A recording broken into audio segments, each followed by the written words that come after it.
ve kardeşlik için söyledi.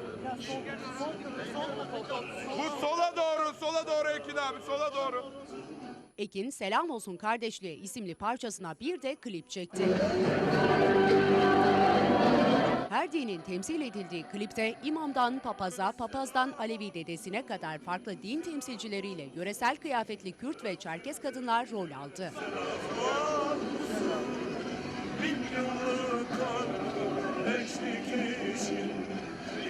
Klip Avcılar Marmara Caddesi'nde çekildi. Klipte konuk sanatçılarla birlikte çok sayıda vatandaş yer aldı. Klip çekimi sonundaysa barışı temsilen beyaz güvercin uçuruldu. Bravo. Uçurabilir miyiz? Uçur abi. Klip çekimi sonrasında basınla konuşan sanatçı Ekin, birlik, beraberlik ve barış mesajı verdi.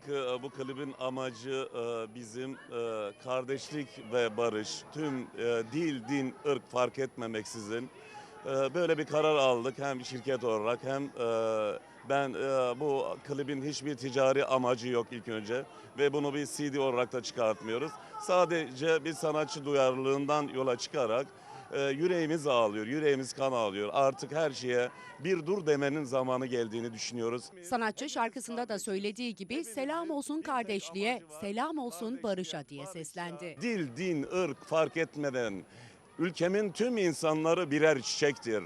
O çiçeklerin rengi, dokusu, dili, dini, ırkı fark etmez. O çiçekler ahengimizdir, sevdamız, yüreğimiz, çocuklarımız, yarınlarımız, umutlarımızdır. Selam olsun kardeşliğe, selam olsun barışa, Musa aşkına, Ali aşkına, Muhammed aşkına, selam olsun 1000 yıllığın kardeşliğine. Yeniden reklamlara gidiyoruz.